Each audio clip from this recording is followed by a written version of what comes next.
धन्यवाद के साथ पिता परमेश्वर आपके समीप आकर आपकी महिमा को और आपके आश्चर्य कर्मों के लिए प्रभु जो आप हम सब विश्वास करने वालों के जीवन में करते जा रहे हैं, हर कदम पर प्रभु आपकी महिमा प्रकट हो रही है और हर कदम पर आपकी सामर्थ्य बड़े सामर्थ्य के काम करके अपनी महिमा को प्रकट कर रही है। इसके लिए आपका धन्यवाद करते हैं और ये विनती करते हैं पिता परमेश्वर, हर एक विश्वासी जैसे सोने को ताया जाता है और ताकर उसे कुंदन बनाया जाता है, वैसे ही आप प्रत्येक विश्वासी को पवित्र आत्मा के द्वारा वचन की कसौटी पर कसते हैं ताकि हर एक विश्वासी सोने की तरह प्योर हो, शुद्ध हो और हर एक विश्वासी के जीवन से आपकी महिमा प्रकट हो ताकि आपका नाम महिमान्वित होने पाए।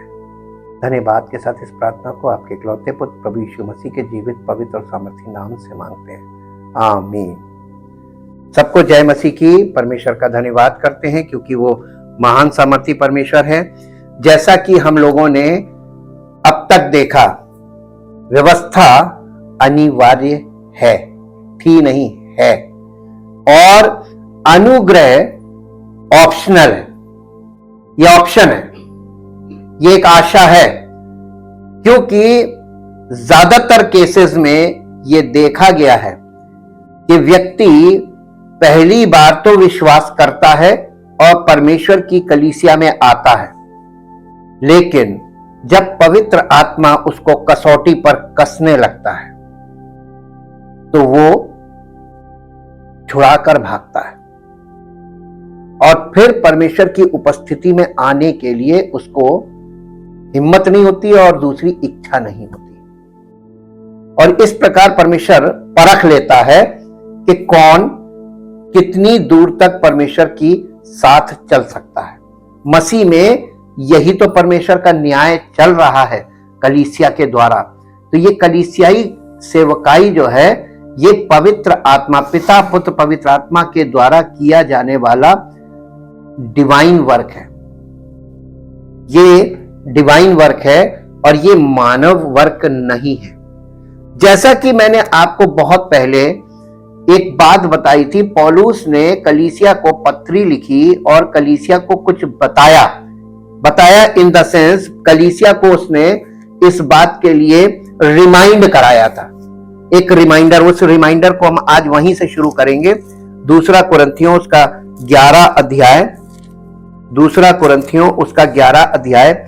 इस दौरान जब हम लोग जिस विषय पर चल रहे हैं, इसके द्वारा आपको इस बात की पुष्टि हो रही होगी और अगर नहीं हो रही है तो हो जाएगी।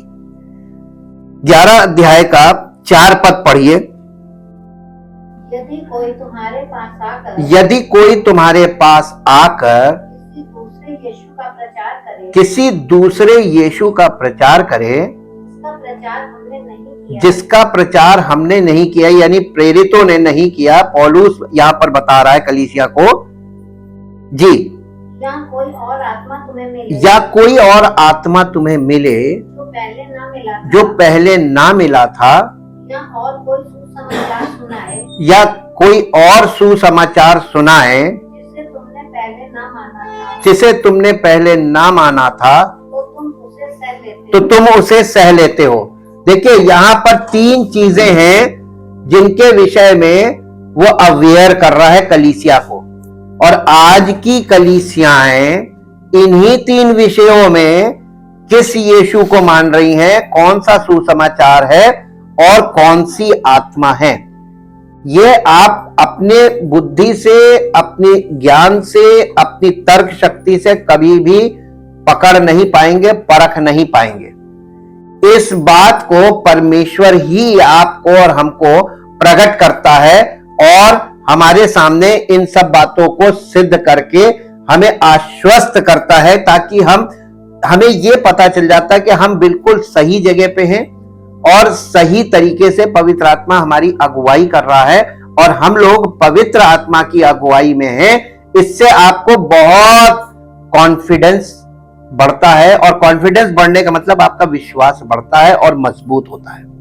और विश्वास मजबूत नहीं होगा ना, तो आपके जीवन में परमेश्वर का एक भी काम नहीं होगा। अब आज हम देखेंगे कि जैसा हमने देखा व्यवस्था अनिवार्य है, व्यवस्था हटाई नहीं है। आज कलीसियाओं में व्यवस्था को लोगों ने किनारे कर दिया है और कंफ्यूजन है। एक पद को लेकर बहुत कंफ्यूजन है।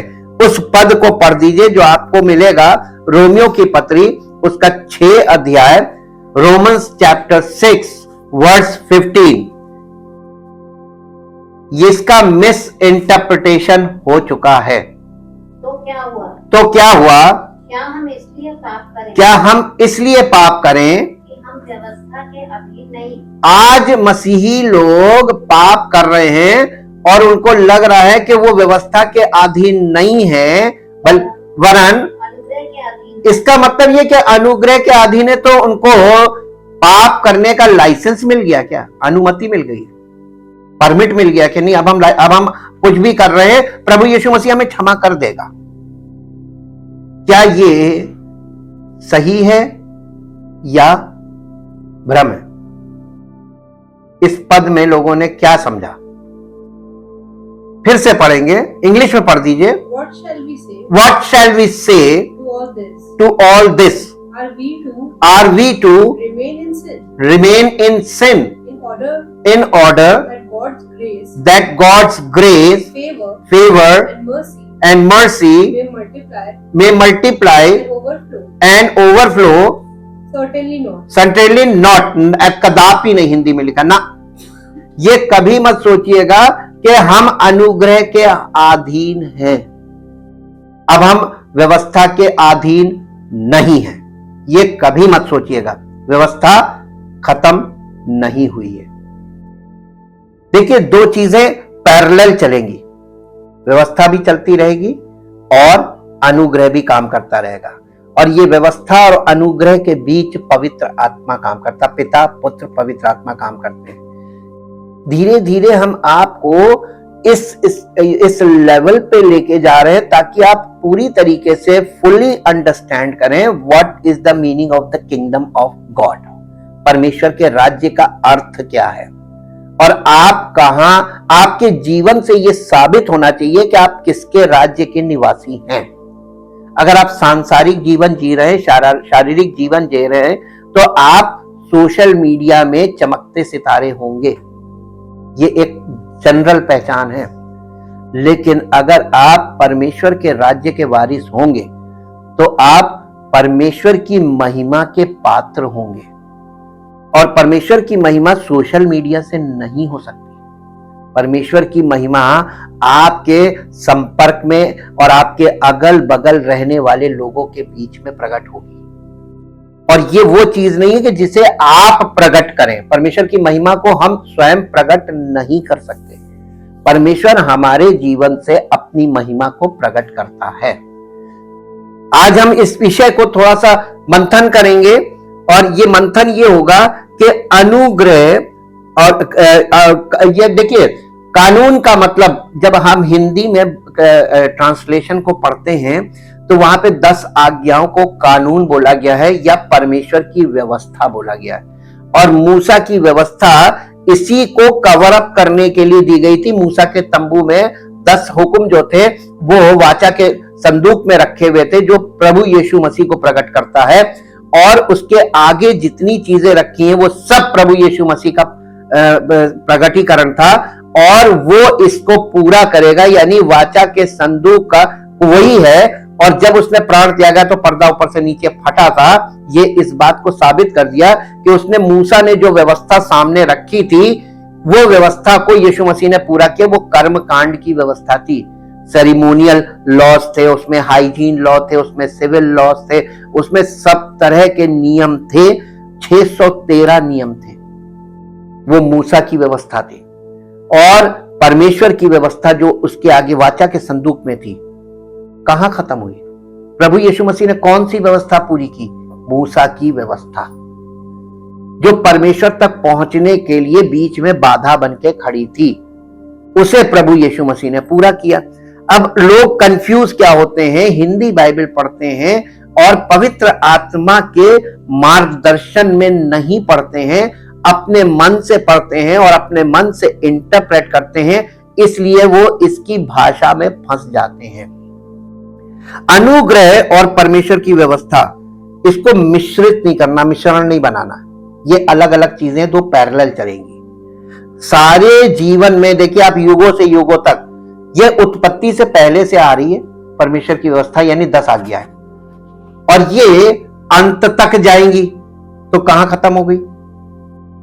दूसरी बात कि अनुग्रह भी शुरू से आ रहा है और अंत तक रहेगा, और ये दोनों एक दूसरे की को कॉम्प्लीमेंट करते हैं, कॉम्प्लीमेंट्री हैं, और इन दोनों के द्वारा ही परमेश्वर पिता पुत्र पवित्र आत्मा कार्य करता है। इसको हम और समझेंगे आज कि क्या अब हम परमेश्वर की व्यवस्था अर्थात 10 आज्ञाओं के अधीन नहीं? ये एक विवादास्पद विषय है आज के युग में, बिकॉज ऑफ फॉल्स टीचिंग। और इस पर बात करने के लिए आपकी वो पूरी कंप्लीट अंडरस्टैंडिंग जब तक नहीं होगी, आप इस विषय पर बात नहीं कर पाएंगे। यह मुद्दा यह संबोधित कर रहा है कि नई वाचा के विश्वासी को 10 आज्ञाओं से कैसे संबंधित होना चाहिए। मुझे आशा है कि अनुभव ज्ञानवर्धक और मुक्तिदायक और जीवनदायी होगी आपकी ये आज की मंथन, आज का अध्ययन आपके लिए बहुत फायदेमंद होगा। और ये यदि आप दृढ़ता से महसूस करते हैं कि हम अभी भी 10 आज्ञाओं के अधीन हैं, तो कृपया ये जान लें कि मैं पाप की वकालत नहीं कर रहा हूं, या ये नहीं कह रहा हूं कि मसीहियों के लिए पापपूर्ण व्यवहार करना उचित है, बल्कि मैं एक रास्ता दिखा रहा हूं जिससे हम प्रभावी ढंग से धार्मिकता और स्वतंत्रता में रह सकते हैं, और वो परमेश्वर हम में डालता है। ये धार्मिकता भी परमेश्वर हमें डालता है और स्वतंत्रता भी वही हमें देता है। कानून के अधीन रहने से, यानी 10 आज्ञाओं के अधीन रहने से अनुग्रह के अधीन रहने की ओर परिवर्तन एक शानदार और विनम्र अनुभव है। ये एक अनुभव है जब आप परमेश्वर की आज्ञाओं के अधीन रहते हुए उसके अनुग्रह की तरफ बढ़ते हैं। ये एक स्पिरिचुअल एक्सपीरियंस है, ये एक आत्मिक अनुभव है। नई वाचा के तहत पौलुस हमें सिखाता है कि हम कानून के या 10 आज्ञाओं के अधीन नहीं, बल्कि अनुग्रह के अधीन हैं। रोमियो 6 अध्याय उसका 14 पद पढ़िए, अभी हमने 15 पढ़ा था, 14 पद पढ़िए। पौलुस कुछ बता रहा है, एक ऐसी जानकारी जो कलीसिया को नई थी और आज भी नहीं है। तब तुम पर पाप की प्रभुता ना हो, तब तुम पर पाप की प्रभुता ना होगी, क्योंकि तुम व्यवस्था के अधीन नहीं वरन अनुग्रह के। तब तुम पर पाप की प्रभुता नहीं होगी। कब नहीं होगी? इसके ये तब से शुरू कर रहा है, इसका मतलब इससे पहले कुछ महत्वपूर्ण है। 12 और 13 पद पढ़ दीजिए।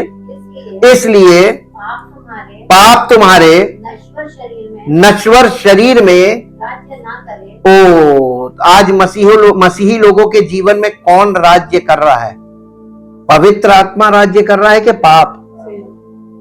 पाप राज्य कर रहा है। Who is the king of in your body, in your life? सिन।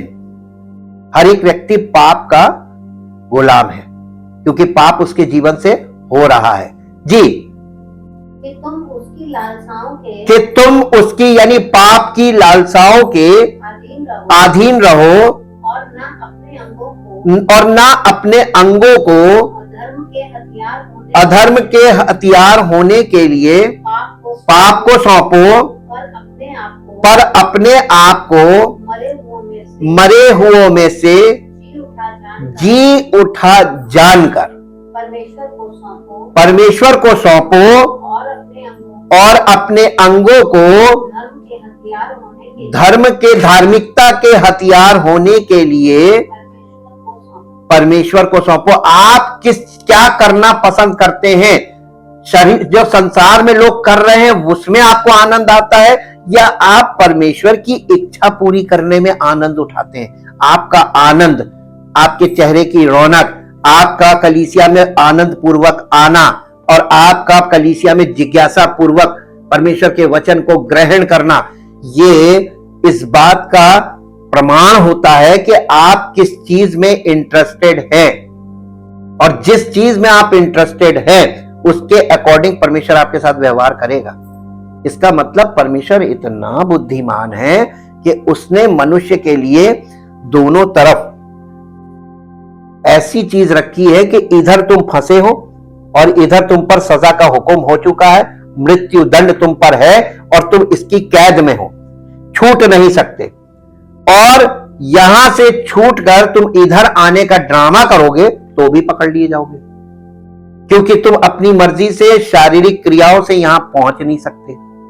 देखिए परमेश्वर ने कैसी चीज रखी है, और आज कलीसियाओं में लोग कैसा कैसा कर रहे हैं और लोग धोखे खा रहे हैं, क्योंकि पवित्र आत्मा के द्वारा उनको वचन प्राप्त नहीं हो रहे, इसलिए अंडरस्टैंडिंग डेवलप नहीं हो रही। नए नियम में आपको और हमको, जब तक हम व्यवस्था के द्वारा अपने आप को पूरी तरीके से देखकर समझ नहीं जाते कि नहीं वाकई में हम पापी थे, पाप के द्वारा उत्पन्न हुए, हम पापी स्वभाव के, आज भी हम पापी हैं, और जब तक शरीर में हमारे अंदर पाप की व्यवस्था काम करती है, ये अंडरस्टैंड यानी ये मान नहीं लेते जब तक कंफर्मेशन के साथ, तब तक आपके अंदर रियलाइजेशन नहीं आएगा कि हमें उद्धारकर्ता की आवश्यकता है। और जब आपको उद्धारकर्ता की आवश्यकता महसूस होगी, इसका मतलब आपके अंदर अब रियलाइजेशन है कि नहीं, हमको एक उद्धारकर्ता की जरूरत है, तब आप परमेश्वर के सामने सरेंडर करेंगे और तब परमेश्वर का आत्मा काम करना शुरू करेगा और वो आपको कदम कदम लेकर चलेगा। मालूम क्यों? क्योंकि कुछ कदमों के बाद कुछ लोग निकल लेते हैं, कुछ कदम लोग चलेंगे, उसके बाद उन्हें समझ में आ जाएगा नहीं, आगे जाके हमें तो बिल्कुल शुद्ध जीवन, शुद्ध विचार रखने हैं। जो लोग सोचते हैं कि हमसे नहीं हो पाएगा, वो रास्ता छोड़ते जाएंगे। हालेलुया। तो कलीसिया के लिए क्या बहुत बड़े हॉल की जरूरत है या छोटी जगह में काम चल सकता है? क्योंकि यहां तो आना और जाना रहेगा ना, तो जगह हमेशा सीट खाली मिलेगी। हालेलुया। ये भी परमेश्वर के धन्यवाद का और अंडरस्टैंडिंग का विषय है। कानून के अधीन रहने से अनुग्रह के अधीन रहने की ओर परिवर्तन एक शानदार और विनम्र अनुभव है। नई वाचा के तहत पौलुस हमें सिखाता है कि अब हम कानून के अधीन नहीं बल्कि अनुग्रह के अधीन है, ये सिखा रहा वो।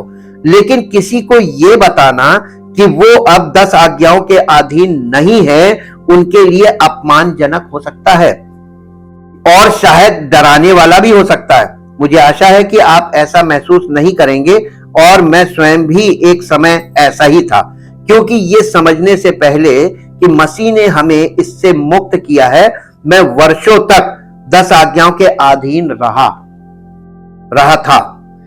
तुम जो व्यवस्था के द्वारा धर्मी ठहरे, गलातियों की पत्री 5 अध्याय, गलातियों की पत्री 5 अध्याय और उसका 4 पद पढ़िए। गलातियों की पत्री 5 अध्याय उसका 4 पद।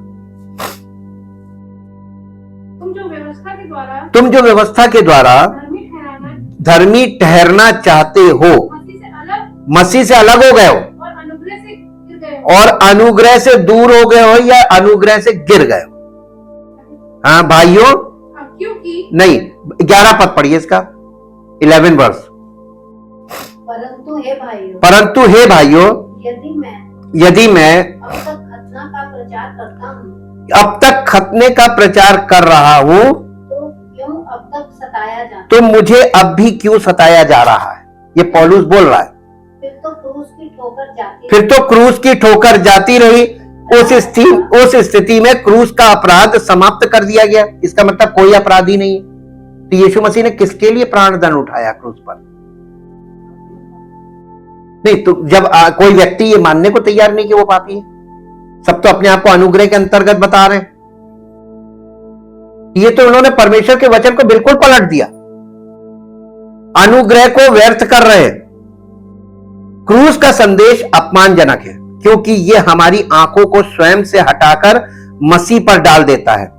हम अब अपने मानवीय प्रयासों के माध्यम से धार्मिकता और जस्टिफिकेशन यानी औचित्य और परमेश्वर की आशीषें अर्जित करने का प्रयास नहीं कर रहे हैं, बल्कि हम इसे आत्मा से उपहार के रूप में प्राप्त करते हैं। आज कलीसियाओं में लोग क्या कर रहे हैं? आशीष प्राप्त करने की प्रयास में लगे हुए हैं और अपने आप को जस्टिफाई करने में लगे हुए हैं। इनसे बड़ा मैं विश्वासी, इनसे ज्यादा मैं प्रभु को जानता हूं, इनसे ज्यादा मैं प्रभु के नजदीक हूं। और कौन सी आत्मा काम कर रही है? पवित्र आत्मा हमारे हृदय को परिवर्तित करती है, हमारे जीवन को नई सृष्टि बनाती है, हमारा भीतरी मनुष्यत्व नया कर देती है। ये कौन सी आत्मा है जो हमें, लोग अपने कलीसियाओं में एक दूसरे से ज्यादा धर्मी दिखा रहे हैं अपने आप को और कह रहे पवित्र आत्मा है। इसीलिए 3 चीजें याद रखिएगा, कौन सा यीशु, कौन सा सुसमाचार और कौन सी आत्मा। ये आपको जब इस अध्ययन में आपको स्पष्ट हो जाएगा कि आज लोग कौन सी आत्मा में फंस गए, कौन से यीशु को मान रहे हैं और कौन सा सुसमाचार है उनके जीवन में। बल्कि हम इसे आत्मा के उपहार के रूप में प्राप्त करते हैं। व्यवस्था यानी 10 आज्ञाएं बुद्धिमान और अच्छी हैं, यानी बुद्धि से भरपूर है। 10 आज्ञाएं और अच्छी हैं। रोमियो की पत्री 7 अध्याय 12 पद में लिखा हुआ है। यहां पर लिखा हुआ है रोमियो 7 अध्याय का 12 पद। जी, इसलिए व्यवस्था पवित्र है और आज्ञा भी ठीक और अच्छी है। ये 10 आज्ञाओं की बात कर रहा है। तो क्या वो जो अच्छी थी मेरे लिए मृत्यु ठहरी? कदापि नहीं। यहां पर भी नहीं, गलत, ये रॉन्ग अंडरस्टैंडिंग है लोगों की। लेकिन मुख्य समस्या ये है कि ये हमको अच्छा नहीं बना सकता। मालूम, 10 आज्ञाएं हमको अच्छी नहीं बना सकती। अब ये बताइए, कानून में जो लोग पकड़े जाते हैं, अपराधी लोग, कानून अपराधियों के लिए है ना, कि जो अपराध करेगा उसको कानून के अनुसार उसको दंड दिया जाएगा।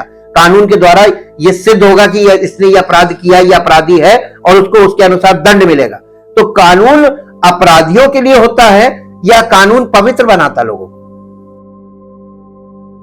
अपनी कॉमन सेंस से आप देख सकते हैं अपने स्टेट के लॉ को। किसी भी स्टेट का लॉ किसी व्यक्ति को पवित्र नहीं करता है, बल्कि उसे दोषी और निर्दोष ठहराता है। बस इतना काम होता है। हाँ, कन्विक्ट करता है या उसको निर्दोष ठहराता है, उसको अक्विटल, बरी कर देता है। लेकिन मुख्य समस्या यह है कि ये आपको अच्छा नहीं बना सकता है। 10 आज्ञाएं आपको अच्छा बनाने के लिए नहीं दी थी। ये परमेश्वर का एक ऐसा स्टैंडर्ड था, नैतिक उसका स्टैंडर्ड है। परमेश्वर की नैतिकता, परमेश्वर का स्वभाव, जिसको कोई पूरा नहीं कर सकता। परमेश्वर ने इतनी ऊंची नैतिकता लोगों के आगे रखी थी कि लोग हार मानकर सरेंडर करें। और पुराने नियम से हम लोगों ने पढ़ते पढ़ते और आज नई व्यवस्था, नई वाचा में हम लोग आ गए और 2024 वर्ष हो गए। आपने कभी किसी को सरेंडर करते देखा है? मालूम क्यों नहीं करते? क्योंकि वो प्रयास कर रहे हैं कि नहीं, हम बहुत अच्छे हैं और हम अपने आप को साबित कर रहे हैं कि नहीं, हम अच्छे हैं परमेश्वर के सामने। नहीं साबित कर पाएंगे, यही तो परमेश्वर की इसमें खूबी है। लेकिन मुख्य समस्या यह है कि आपको ये अच्छा नहीं बना सकता। रोमियो की पत्री 7 अध्याय उसका 5 पद पढ़िए। रोमियो की पत्री 7 अध्याय उसका 5 पद। क्योंकि जब हम शारीरिक थे तो पापों की अभिलाषाएं जो व्यवस्था के द्वारा थी मृत्यु का फल उत्पन्न करने के लिए हमारे अंगों में काम करती थी। इसका 9 और 10 पद पढ़ दीजिए। मैं तो व्यवस्था बिना पहले जीवित था, परंतु जब आज्ञा आई तो पाप जी गया और मैं मर गया। और वही आज्ञा जो जीवन के लिए थी मेरे लिए मृत्यु का कारण ठहरी। ये बोल कौन रहा है मालूम है? ये फरीसी बोल रहा है। इस फरीसी का नाम है पौलुस, जो फरीसी था। फरीसी पंथ का था, एक कट्टर यहूदी। गलातियों की पत्री 2 अध्याय उसका 21 पद पढ़िए। गलातियों की पत्री 2 अध्याय उसका 21 पद। 2:21। और मैं परमेश्वर के अनुग्रह को व्यर्थ नहीं ठहराता, क्योंकि यदि व्यवस्था के द्वारा धार्मिकता होती तो मसीह का मरना व्यर्थ होता। अब ये बताइए, आपके सामने कॉन्ट्रास्ट आ गया। यदि व्यवस्था धार्मिकता व्यवस्था से होती तो मसीह का मरना व्यर्थ है। आजकल के विश्वासी लोग कैसे हैं? उनके लिए क्रूस मायने नहीं रखती है। उनके लिए आज्ञाएं कि वो अपने आप को दिखा रहे हैं कर्मकांड से कि देखो हम कितने धर्मी हैं। इसी के साथ साथ पैरेलल पढ़ लीजिए 3 अध्याय गलातियों की पत्री 3 अध्याय 21 पद। तो क्या व्यवस्था परमेश्वर की प्रतिज्ञाओं के विरोध परमेश्वर की प्रतिज्ञा या प्रोमिसेस के विरोध में है? कदापि नहीं, क्योंकि यदि ऐसी व्यवस्था दी जाती जो जीवन दे सकती तो सचमुच धार्मिकता व्यवस्था से होती। अब ये व्यवस्था यहाँ पे कौन सी व्यवस्था की बात कर रहा है? मूसा की व्यवस्था की बात कर रहा है। मूसा की व्यवस्था के बिना कोई 10 आज्ञाओं को पूरा नहीं कर सकता, यह बताया जा रहा है। आज कलीसियाओं में लोग ये मूसा की व्यवस्था के द्वारा 10 आज्ञाओं को पूरा करने का प्रयास कर रहे हैं, नहीं कर पाएंगे। संस्कारों के द्वारा तरह तरह के संस्कार के वस्त्र धारण करके, और वहां पे संस्कार के द्वारा जो अभिषेक प्राप्त होता तो उस अभिषेक के द्वारा, और वहां पे स्नान हो रहा, तरह तरह की स्नान विधि, ये सब सेरेमोनियल लॉ के द्वारा लोग अपने आप को धर्मी घोषित करना मांग रहे हैं, जो कि इम्पॉसिबल है। ये बहुत अंडरस्टैंडिंग वाला पॉइंट है। ये इसका प्राथमिक बाइबल उद्देश्य है, आपको ये साबित करके मसीह की ओर ले जाना कि आप धार्मिकता अर्जित नहीं कर सकते, और आपको न्याय संगत यानी जस्टिफाइड ठहराने के लिए उसकी धार्मिकता की आवश्यकता है। आपको परमेश्वर की धार्मिकता की आवश्यकता है, वही आपको धर्मी ठहरा सकता है। आप अपने आप को धर्मी नहीं ठहरा सकते अपने किसी भी कर्म कांड से, और यह बात आपको मानने में बहुत कष्ट होगा, क्योंकि कोई व्यक्ति अपने आप को पापी मानने को तैयार नहीं। सब अपने आप को धर्मी मानते हैं। आज के संसार में सब धर्मी हैं, और यही एक कष्टदायी चीज है, ये कष्टदायक है। एक बार जब आपके पास मसीह आ जाता है तो आप 10 आज्ञाओं की निगरानी में नहीं रह सकते, फिर आप पवित्र आत्मा के कंट्रोल में आ जाते हैं। लेकिन 10 आज्ञाएं हमारे हृदय पर लिख देता पवित्र आत्मा, इंस्क्राइब कर देता है। इसलिए गलातियों की पत्री 3 अध्याय का 23 पद पढ़िए, 23 से 25 तक पढ़िए। पर विश्वास के आने से पहले व्यवस्था की अधीनता में, ये मूसा की व्यवस्था है, मूसा की व्यवस्था, इसकी अधीनता में हमारी रखवाली होती थी, और उस विश्वास के आने तक जो प्रकट होने वाला था हम उसी के बंधन में रहे, वही कर्मकांड। इसलिए व्यवस्था यानी मूसा की व्यवस्था मसीह तक पहुंचाने के लिए, अब यहां पे वर्ड जो शिक्षक लिखा है ये गलत लिखा है, ये गलत है। आप कह रहे हैं क्यों? हमने कहा ये हिंदी में ट्रांसलेशन में, यहां ट्रांसलेशन प्रॉब्लम है, ये गलत है। आप इसको ग्रीक में पढ़ेंगे तो यहां पे वर्ड आया पैदागोगोस, और पैदागोगोस का मतलब होता है वो आया या वो व्यक्ति जो बच्चे का हाथ पकड़ता है और उसे स्कूल तक ले जाता है और फिर स्कूल से लेकर आता है। एक तरीके से आप उसको ट्रेनर कह सकते हैं या उसको गाइड करने वाला कह सकते हैं। ये वो है, व्यवस्था हमको केवल गाइड कर सकती है और हमको उसके लिए, स्कूल के लिए प्रिपेयर कर सकती है। इस चीज को आजकल मालूम है, एक संस्थागत रूप से आजकल किया जा रहा शिक्षा में, प्री स्कूल चल रहे हैं। प्री स्कूल का मतलब क्या मालूम है? बच्चे को स्कूल के लिए प्रिपेयर करना, preparation for the school. Nursery के लिए बच्चों को प्री स्कूल, नर्सरी में एडमिशन तभी होगा जब बच्चा प्री स्कूल में जाके प्रिपेयर होगा। ये जो प्री स्कूल है, ये व्यवस्था प्री स्कूल है। बहुत सरल एग्जांपल मिल गया। व्यवस्था क्या करती है? हमको, हमारे लिए प्री स्कूल का काम करती है। हमको प्राथमिक चीजें वो हमको सिखाती है और उसका अर्थ बताती है। यह थी तो इंपॉर्टेंट, आज भी इंपॉर्टेंट है और आगे भी इंपॉर्टेंट रहेगी।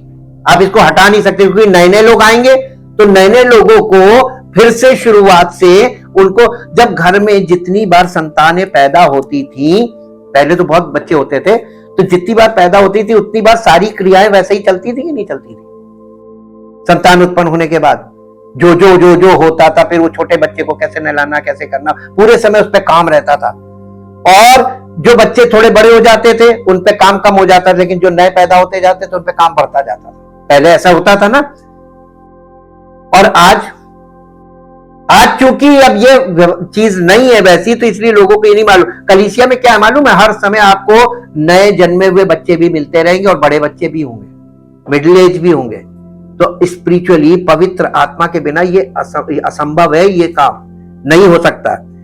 क्या इसका मतलब ये है कि हम इसकी अच्छी प्रकृति के विपरीत कार्य करते हैं? किसी भी तरह से हमने इसे आत्मा के माध्यम से अपने दिल और दिमाग में नहीं लिखा है, ताकि हम स्वभाव से उन 10 आज्ञाओं द्वारा अपेक्षित चीजों को करें। इब्रानियों की पत्री 10 अध्याय उसका 16 पद पढ़िए। इब्रानियों की पत्री 10 अध्याय उसका 16 पद। प्रभु कहता है कि जो वाचा उन दिनों के बाद यानी पुराने नियम के बाद मैं उनसे बांधूंगा, वो ये है कि मैं अपने नियमों को 10 आज्ञाओं को उनके हृदय पर लिखूंगा और मैं उनके विवेक में डालूंगा। अब ये बताइए, स्पिरिचुअली डेड व्यक्ति के जीवन में ये कार्य हो सकता है? इम्पॉसिबल। ये किसके जीवन में करेगा? ये पवित्र आत्मा का काम है। जब कोई व्यक्ति आत्मा से जीवित हो जाएगा, यानी जिसकी आत्मा में जीवन आ जाएगा, बॉर्न अगेन, उसके जीवन में ये काम किया जाएगा। तो बॉर्न अगेन से शुरू होगा ये। और इसी के बाद रोमियो की पत्री उसका 2 अध्याय निकालिए, उसका 14 पद पढ़िए। रोमियो की पत्री 14 और 15 पद पढ़ दीजिए। 2 अध्याय का 14-15 पद। फिर जब अन्य जाति लोग जिनके पास व्यवस्था नहीं है, स्वभाव ही से व्यवस्था की बातों पर चलते हैं। अब देखिए 10 आज्ञाएं अन्य जातियों के पास कैसे मालूम? स्वाभाविक। और यहूदियों के पास कैसे दी गई थी? लिखित। किसने लिखी थी? परमेश्वर ने अपनी उंगली से लिखी थी, है ना? तो उन्हें लिखित में दिया था, और अन्य जाति को स्वाभाविक। तो किसके दिमाग में और दिल में ये होनी चाहिए? किसके दिल और दिमाग में होनी चाहिए? उनको जिनको लिख के दी थी या जिनके स्वभाव में? तो अन्य जातियों के अंदर स्वभाव में है, तो इसका मतलब उनके मन में दोष भावना बहुत जल्दी आ जाती है। आती है कि नहीं आती? जैसे ही आपसे कोई गलती होगी, तुरंत आपके अंदर आत्मग्लानि होगी, ये मैंने गलत हुआ, यहां मैंने गलत किया। आप कभी झूठी गवाही देंगे, आपको मन में बहुत मलाल होगा, ये मैंने गलत किया, कचोटेगा अंदर कि क्या है। ये वो 10 आज्ञाओं का प्रभाव है जो आपके स्वभाव में काम करता है। लेकिन जब कोई व्यक्ति आदतन पहली बार, दूसरी बार, तीसरी बार, 3 बार जब आप कोई परमेश्वर की व्यवस्था के यानी 10 आज्ञाओं के विरुद्ध में कुछ भी करेंगे, चोरी पहली बार करेंगे, झूठ पहली बार बोलेंगे, और कोई भी अपने पड़ोसी से गलत व्यवहार करेंगे, पहली बार जब करेंगे तो आपको कष्ट होगा, आपके अंदर मन में इसका विवेक में दोष आएगा, आत्मग्लानि होगी। लेकिन अगर आप 2, 3, 4 बार कर लेंगे तो आप इसके आदी हो जाएंगे, फिर आपको कोई असर नहीं पड़ेगा। फिर आप हैबिचुअली ये सब काम करेंगे, झूठ भी बोलेंगे, हत्या भी करेंगे, चोरी भी करेंगे, सब कुछ करेंगे, लालच भी करेंगे, इसके आप आदी हो जाएंगे। आज की जनरेशन किस हालत में है? आदतन झूठ बोलने की आदत पड़ गई है लोगों को। अब तो एक ट्रेंड हो गया झूठ बोलना, झूठ बोलना। अब आप ये बताइए, आपके स्वभाव में 10 आज्ञाओं का प्रभाव है, मिटेगा नहीं। परमेश्वर ने डाला है, परमेश्वर ने हमारे अंदर मन में जो विवेक डाला था ना, विवेक यही है कि जब तुम गलत करोगे तुम्हारे अंदर वार्निंग बेल बजेगी कि तुमने गलत किया है, और मानसिक रोगी हो जाएंगे और शारीरिक रोगी हो जाएंगे वो लोग जो 10 आज्ञाओं का विरोध करके जीवन व्यतीत कर रहे हैं, और रोगों से भर जाएंगे। आजकल रोग से लोग क्यों भरे हुए? द रूट कॉज इज कि 10 आज्ञाएं स्वभाव में हैं, लेकिन उन आज्ञाओं के अनुसार कोई भी व्यक्ति ना सोचता है, ना उसके अनुसार कुछ करता हैबिचुअली सब गलत कर रहे हैं, हैबिचुअली कर रहे हैं, आदतन। यही लिखा हुआ है यहां पर कि स्वभावता ही व्यवस्था के अनुसार काम करते हैं, यद्यपि उनके पास लिखित व्यवस्था नहीं है। और 15वां पद पढ़िए।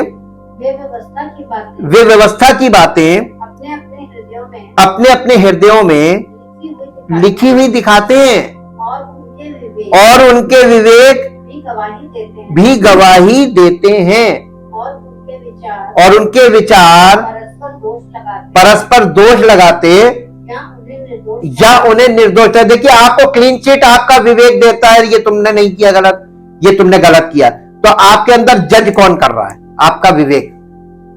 अंदर विवेक काम कर रहा है ना, ये विवेक काम कर रहा है। कितना सही है आज के युग में विवेक, इसका जजमेंट कितना सही होगा, क्योंकि आज तो परिभाषाएं बदल दी लोगों ने। अरे दाल में नमक सब खाते हैं, हमने थोड़ी सी कर लिया तो ये चोरी नहीं है, प्रभु हमें क्षमा करेगा। इतना कैजुअली बोलते हैं। चोरी 1 पैसे की हो या कितने भी लाखों करोड़ों की हो, चोरी तो चोरी है, परमेश्वर के सामने चोरी। काम चोरी भी चोरी है। झूठ चाहे बहाना मारा जाए वो भी झूठ है, झूठ को खूबसूरत ढंग से बोला जाए वो भी झूठ है, झूठ मोनोपोली वो भी झूठ है। आप झूठ बोलने के आदी हो गए हैं और आपको झूठ बोलने की कला भी आ गई और कोई परमेश्वर का भय नहीं मानता और कोई परमेश्वर से प्रेम नहीं करता, इसलिए धड़ल्ले से यह काम कर रहा है। कर रहे हैं कि नहीं कर रहे लोग? अब आप ये बताइए, 10 कमांडमेंट्स स्वभाव में होकर काम कर रहे हैं कि नहीं? आपको पहले वार्निंग बेल मिलती थी, अब नहीं मिलती, क्योंकि अब आप उस पर रिस्पॉन्ड नहीं करते। तो फिर अगर हम विश्वास पर जोर देते हैं तो क्या इसका मतलब यह है कि हम 10 आज्ञाओं के बारे में भूल सकते हैं? बिल्कुल नहीं। वास्तव में जब हम में विश्वास होता है तभी हम सचमुच व्यवस्था को पूरा करते हैं। रोमियो की पत्री 3 अध्याय उसका 31 पद पढ़िए। रोमियो की पत्री 3 अध्याय उसका 31 पद, जहां इस प्रकार से लिखा हुआ है, तो क्या हम व्यवस्था को विश्वास के द्वारा व्यर्थ ठहराते हैं? कदापि नहीं, वरन व्यवस्था को स्थिर करते। विश्वास जब आप करते हैं प्रभु यीशु मसीह पर, तो आप व्यवस्था को स्टैब्लिश करते हैं। यस माय लॉर्ड, क्योंकि हमारे जीवन में पाप राज्य कर रहा है, जिसके कारण हम कंट्रोल नहीं कर पा रहे अपने स्वभाव को, अपने किसी भी झूठ बोलने में, चोरी करने में, किसी बहाने मारने, किसी चीज को हम नियंत्रित नहीं कर पा रहे। अनियंत्रित होता जा रहा हमारा स्वभाव। जी, रोमियो की पुस्तक में पौलुस जो तर्क दे रहा है वो ये है कि विश्वासी अब कानून के अधीन नहीं है, लेकिन वो ये कहते हुए स्पष्ट करता है, क्या इसका मतलब ये है कि हम कानून का उल्लंघन करने के लिए अपनी स्वतंत्रता का उपयोग करते हुए पाप करते रहते हैं? यस, लोग कर रहे हैं। मसीह में आपको जो स्वतंत्रता मिल रही है, उस स्वतंत्रता को आप मिसयूज कर रहे हैं और आप परमेश्वर की आज्ञाओं के विरोध में जीवन बिताकर परमेश्वर के विरोध में पाप करते जा रहे हैं। अनुग्रह के अंतर्गत ही यह काम हो रहा है, इसलिए वो इस बात को रख रहा है। बिल्कुल नहीं। वो कहते हैं, वो कह रहा है कि ये केवल वे लोग हैं जो 10 आज्ञाओं के बजाय विश्वास से काम करते हैं, जो वास्तव में हमें मसीह के पास लाने के उद्देश्य को पूरा कर रहे हैं। वो जो कह रहे हैं उसे समझने के लिए हमें 10 आज्ञाएं और विश्वास की प्रकृति को समझना होगा। कानून आस्था पर आधारित नहीं है, यानी विश्वास जो है वो 10 आज्ञाओं पर आधारित नहीं है। इसके लिए एक पद निकाल लें, गलातियों की पत्री 3 अध्याय उसका 12 पद। गलातियों की पत्री 3 अध्याय 12 पद। जी, यहां इस प्रकार से लिखा हुआ है। जी, पर व्यवस्था का विश्वास से कोई संबंध नहीं है, क्योंकि जो उनको मानेंगे वे उनके कारण जीवित रहेंगे। बस इसके बाद एक पद और निकालिए, रोमियो की पत्री 4 अध्याय का 14 पद। 4 अध्याय रोमियो 4:14। क्योंकि यदि व्यवस्था वाले वारिस हैं तो विश्वास व्यर्थ और प्रतिज्ञा निष्फल ठहरी। और प्रतिज्ञा निष्फल ठहरी। व्यवस्था तो क्रोध उपजाती है। क्रोध उपजाती है, यानी व्यवस्था से क्रोध आता है। इसके बाद कानून भले ही अच्छा है, विश्वास में अच्छाई उत्पन्न नहीं करता बल्कि पाप को प्रेरित करता है।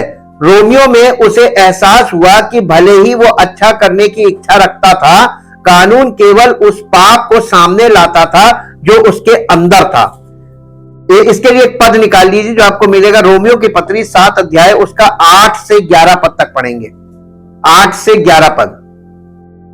परंतु पाप ने अवसर पाकर आज्ञा के द्वारा मुझ में सब प्रकार का लालच उत्पन्न किया, क्योंकि बिना व्यवस्था पाप मुर्दा है।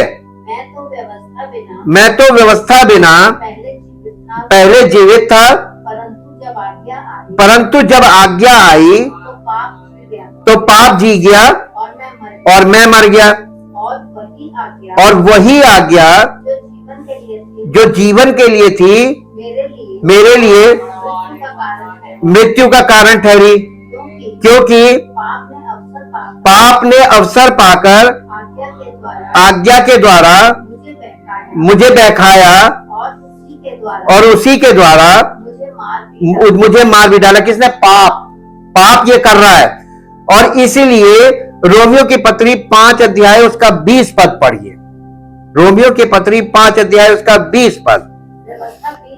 व्यवस्था बीच में आ गई कि अपराध बहुत हो, परंतु जहां पाप बहुत हुआ वहां अनुग्रह उससे भी कहीं अधिक हुआ। जी, कि जैसा पाप ने मृत्यु फैलाते हुए राज्य किया, वैसा ही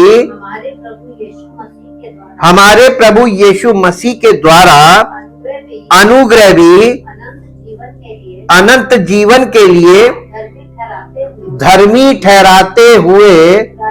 अब देखिए, 2 राज्य चल रहे हैं। कानून का राज्य पाप के अंतर्गत आता है और मसीह का राज्य धर्मी ठहराते हुए वो पापियों को धर्मी ठहरा रहा है। तो शैतान ने क्या किया था? मनुष्य को पापी बनाया। तो परमेश्वर ने एक ऐसा रास्ता निकाला कि मनुष्य तो पैदा होते चले जाएंगे ना हर युग में, तो इसकी तो लिमिट है नहीं कि वो पैदा होना बंद हो जाएंगे। तो जो पैदा होते जाएंगे उनको क्षमा कहां से मिलेगी, उनका उद्धार कैसे होगा? तो ये ऑनगोइंग प्रोसेस है, ये चलता रहेगा। तो 10 आज्ञाएं खत्म नहीं हो सकती, लेकिन 10 आज्ञाओं का काम है और अनुग्रह उसी पर होगा जो आज्ञाओं के अनुसार अपने आप को ये मान लेगा कि हाँ, मैं पापी हूं और मैं पाप के अधीन हूं। और इसीलिए एक पद और निकालिए, 7 अध्याय का 5 पद पढ़ा। 7 अध्याय उसका 5 पद रोमियो। क्योंकि जब हम शारीरिक थे तो पापों की अभिलाषाएं जो व्यवस्था के द्वारा थी मृत्यु का फल उत्पन्न करने के लिए हमारे अंगों में काम करती थी, परंतु जिसके बंधन में हम थे उसके लिए मरकर अब व्यवस्था से ऐसे छूट गए हैं कि लेख की पुरानी रीति पर नहीं वरन आत्मा की नई रीति पर सेवा करते। देखिए, लेख की पुराने कानून के अंतर्गत जो मृत्यु की वाचा थी, जो पत्थर पर लिखी हुई थी, लिखित वाचा, अब हम उसके अंतर्गत नहीं है। अब हम मालूम है अनुग्रह में हमारे हृदय पर लिखा हुआ है 10 आज्ञाएं, और अब हम उसके अंतर्गत। आज्ञाएं नहीं खत्म हुई, आज्ञाएं वह पत्थर की पटियाओं के बजाय अब हमारे हृदय पर आ गई। अनुग्रह में क्या हुआ? हमारे जीवन में पवित्र आत्मा के द्वारा उसने हमारे हृदय पर लिख दी और तब उसने हमको ग्रहण किया, हमें अपना पुत्र ग्रहण किया और तब उसने हमसे पुत्र का व्यवहार शुरू किया। और लोग अपने आप को ऐसे ही कल्पना में मान लेते कि हम तो विश्वासी हैं, प्रभु के पुत्र हैं, हम प्रभु की संतान। कैसे? कानूनी है। भाई संतान कोई व्यक्ति कैसे किसी को गोद ले लेगा? बिना कानून के गोद नहीं लिया जा सकता। कानून के अंतर्गत होता है, वल्दियत कानून में आती है। इसके लिए एक और पद पढ़िए जो आपको मिलेगा। हम जानते हैं कि कानून आध्यात्मिक है, 7 अध्याय का 14 पद। हम जानते हैं व्यवस्था तो आत्मिक है, परंतु मैं शारीरिक और पाप के हाथ बिका हुआ हूं। जो मैं करता हूं उसको नहीं जानता, क्योंकि जो मैं चाहता हूं वो नहीं किया करता, परंतु जिससे मुझे घृणा आती है वही करता हूं। यदि जो मैं नहीं चाहता वही करता हूं, तो मैं मान लेता हूं व्यवस्था भली है। तो ऐसी दशा में उसका करने वाला मैं नहीं, वरन पाप है जो मुझ में बसा हुआ है। क्योंकि मैं जानता हूं कि मुझ में अर्थात मेरे शरीर में कोई अच्छी वस्तु वास नहीं करती है। इच्छा तो मुझ में है, परंतु भले काम मुझसे नहीं बन पड़ते या मैं कर नहीं पाता हूं। क्योंकि जिस अच्छे काम की मैं इच्छा करता हूं वो तो नहीं करता, परंतु जिस बुराई की इच्छा नहीं करता हूं वही किया करता हूं। अर्थात अतः यदि मैं वही करता हूं जिसकी इच्छा नहीं करता, तो उसका करने वाला मैं ना रहा, परंतु पाप जो मुझ में बसा हुआ है। इसलिए 21 पद से पढ़िए। इस प्रकार मैं ये व्यवस्था पाता हूं, जब मैं भलाई करने की इच्छा करता हूं तो बुराई मेरे पास आती है। क्योंकि मैं भीतरी मनुष्यत्व से तो परमेश्वर की व्यवस्था से बहुत प्रसन्न रहता हूं। अब आपको यहां पर 1 मिनट रोकेंगे।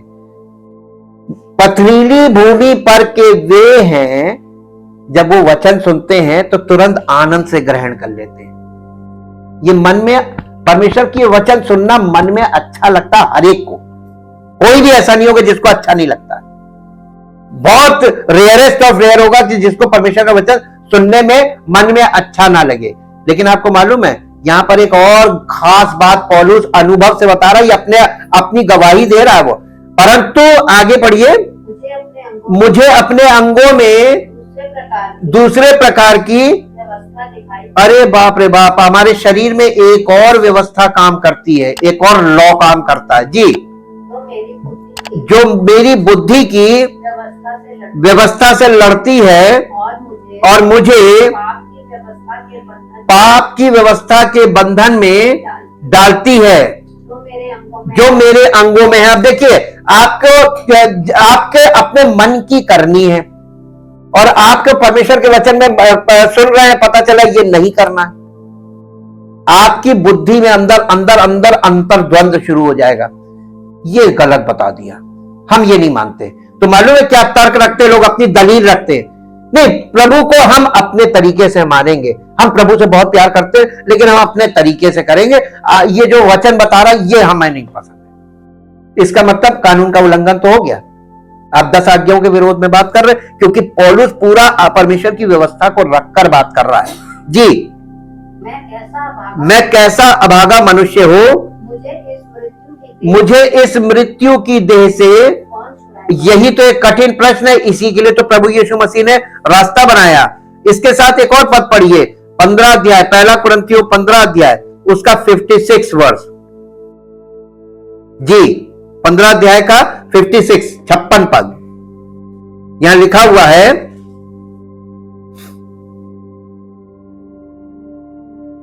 पहला कुरिन्थियों 15 अध्याय 56 वर्ष।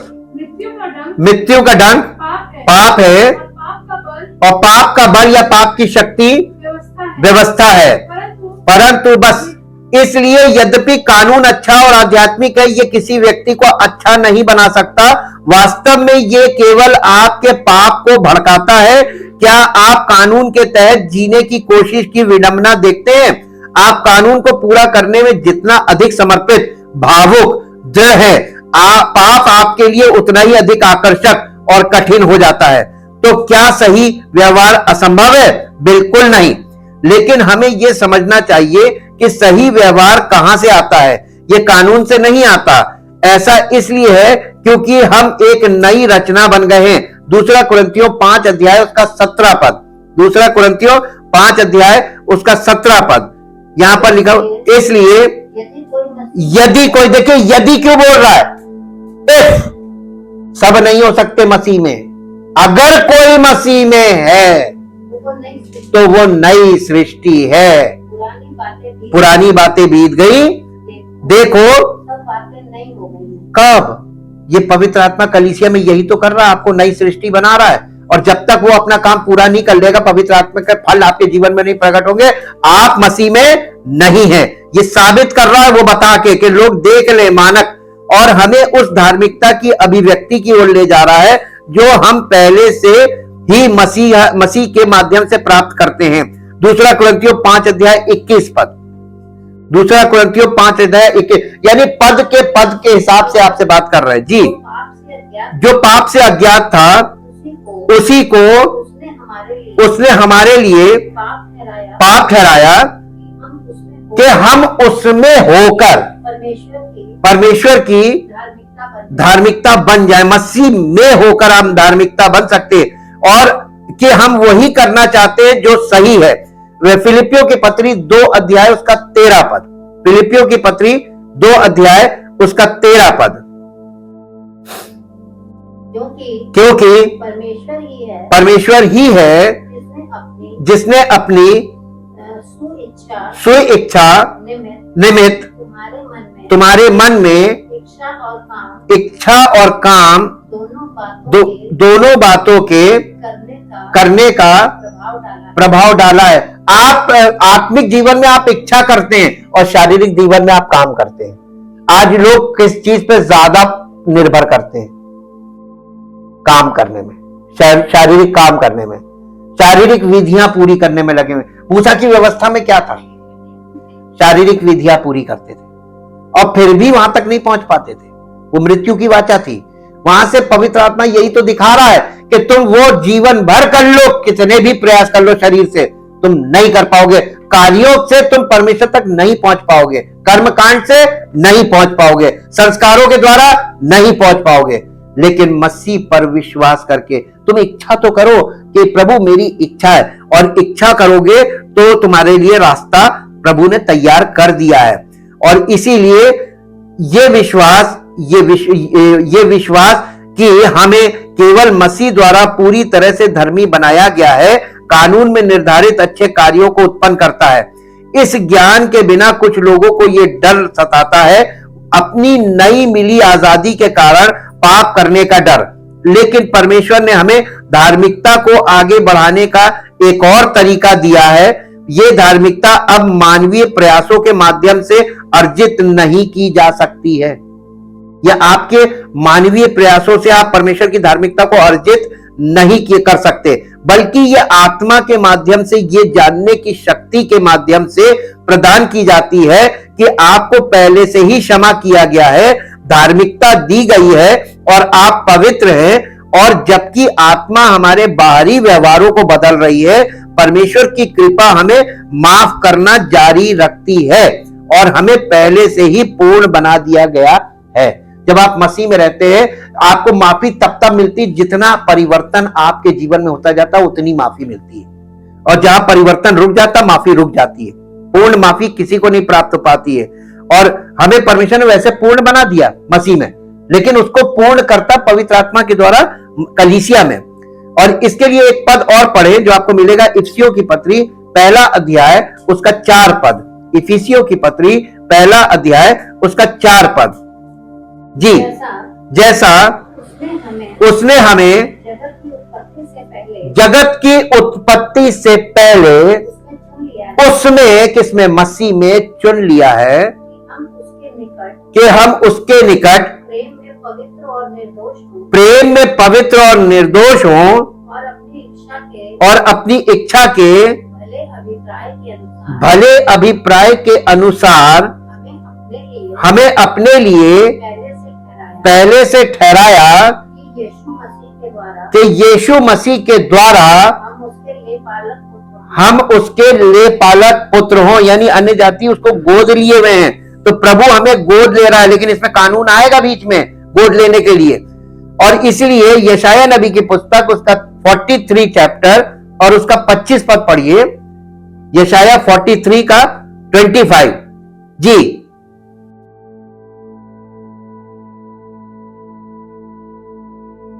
यशाया 43:25 मैं वही हूं जो अपने नाम के निमित्त जो अपने नाम के निमित्त तेरे अपराधों को तेरे अपराधों को मिटा देता हूं और तेरे पापों और तेरे पापों को स्मरण न करूंगा। फिर स्मरण नहीं करूंगा। एक और पद पढ़िए, यिर्मयाह 50 अध्याय का 20 पद, आइजाया 50:20 जी। यहोवा की ये वाणी यहोवा की ये वाणी है कि उन दिनों में कि उन दिनों में इस्राएल का अधर्म इज़राइल का अधर्म ढूंढने पर भी नहीं मिलेगा ढूंढने पर भी नहीं मिलेगा और यहूदा के पाप खोजने पर भी नहीं मिलेगा, खोजने पर भी नहीं मिलेगा, क्योंकि जिन्हें मैं बचाऊं उनके पाप भी क्षमा करूंगा। बचा कौन रहा हमको? अनंत मृत्यु से बचाकर अनंत जीवन में कौन हमें बचा के भेज रहा है? ये काम परमेश्वर स्वयं कर रहा है कि नहीं कर रहा है? परमेश्वर आत्मा है, तो पवित्र आत्मा किसका आत्मा है? उस परमेश्वर का आत्मा है जो काम कर रहा है कलीसिया में, और यही काम कर रहा है कि हमको अनंत जीवन का वारिस बना रहा है। और जब मैं उनके पापों को दूर कर दूंगा तब उनके साथ मेरी ये वाचा होगी। रोमियो की पत्री 11 अध्याय उसका 27 पद जी, जल्दी से रोमियो 11:27 और उनके साथ मेरी ये वाचा होगी जबकि मैं उनके पापों को दूर कर दूंगा सुसमाचार के भाव से तो तुम्हारे लिए वे परमेश्वर के बैरी हैं, परंतु चुन लिए जाने चुन लिए जाने के भाव से वे बाप दादों के कारण प्यारे हैं। वे बाप दादों के कारण प्यारे। का ये यहूदियों के लिए बोला जा रहा है जिन्हें लिखित व्यवस्था मिली थी, और ये अन्य जातियों को बताया जा रहा है। तो कानून के माध्यम से धार्मिकता का अनुसरण करने और आत्मा के माध्यम से धार्मिकता का अनुसरण करने के बीच क्या अंतर है? इस प्रश्न का उत्तर देने से पहले मैं उस विश्वास को संबोधित करने के लिए एक क्षण लेना चाहता हूं कि कानून को अलग किया जा सकता है और विश्वासियों को केवल कर्मकांडीय कानून से मुक्त किया जाता है, 10 आज्ञाओं से नहीं। मालूम है, यीशु मसीह ने हमें मूसा की व्यवस्था से स्वतंत्र किया है, 10 आज्ञाओं से नहीं। वो 10 आज्ञा हमारे हृदय पर लिखी, एक मसीही विश्वासी के हृदय पे ये परमेश्वर का चरित्र है। और हम शुरू से कह रहे मसीही चरित्र, मसीही प्रेम जब तक आपके स्वभाव से प्रकट नहीं होगा तब तक अभी आप में काम चल रहा है। आशा तो है, लेकिन आशा आपके जीवन में विश्वास में परिवर्तित होगी जब वो कार्य पूरा हो जाएगा, और प्रत्यक्ष प्रमाण के द्वारा परमेश्वर की महिमा प्रकट होगी जब पवित्र आत्मा के फलों के द्वारा आपका और हमारा प्रकटीकरण होगा।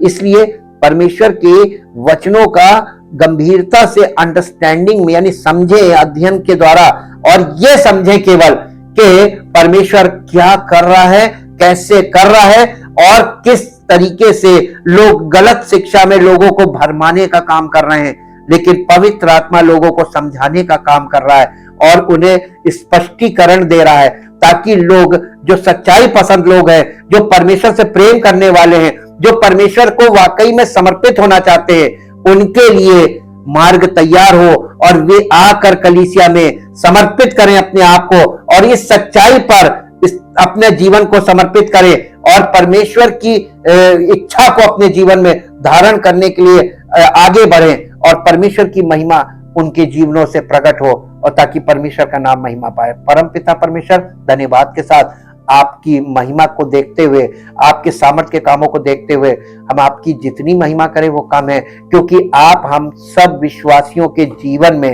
अपनी सामर्थ्य के कामों के द्वारा, अद्भुत आश्चर्य कर्मों के द्वारा अपनी महिमा प्रकट करते हैं, ताकि सब विश्वासी उत्साहित हों, विश्वास में और आगे बढ़े और विश्वास में दृढ़ बने, ताकि आपकी महिमा का कारण हम सब बने और हम सब के जीवन से आपका नाम महिमा पाए। धन्यवाद के साथ इस प्रार्थना को आपके इकलौते पुत्र प्रभु यीशु मसीह के जीवित, पवित्र और अद्भुत सामर्थी नाम से मांगते हैं, आमीन। Praise the Lord.